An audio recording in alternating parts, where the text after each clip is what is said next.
Blessings after blessings. Thank you, Lord. Hi, dear! Meron na naman akong natanggap na biyaya at ito naman, karne this time. May dumating nga ulit na package para sa akin, kaya tara, samahan mo ako, dear, i-unbox natin to. May kabigatan nga itong box na na-receive ko at ayon dito sa resibo na nakapaskil sa labas ng karton, 20 kilos daw ito. Kumuha nga pala ako ng gloves dahil karne nga itong ating i-unbox. At syempre, galing ulit to sa kaibigan kong kapwa trainee na nakilala ko lang din online. Actually, pangalawang beses niya itong nagpadala sa akin ng nasa 20 kilos na free na mga karne. Nagtatrabaho kasi ang kaibigan kong yun as chicken chopper. At hindi nga talaga siya nag-aatubiling i-share yung mga blessings na natatanggap niya mula sa kanilang company. Nagpadala nga siya ng iba't ibang parte ng karne ng manok. Merong hita, may pakpak, meron ding lieg at paa ng manok.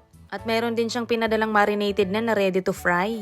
Meron nga ring pitcho at puwet ng manok. At natuwa ako, meron din siyang pinadalang sili mula sa kanilang tanim. At mas nagulat ako dahil meron din pala siyang pinadalang karne ng baka.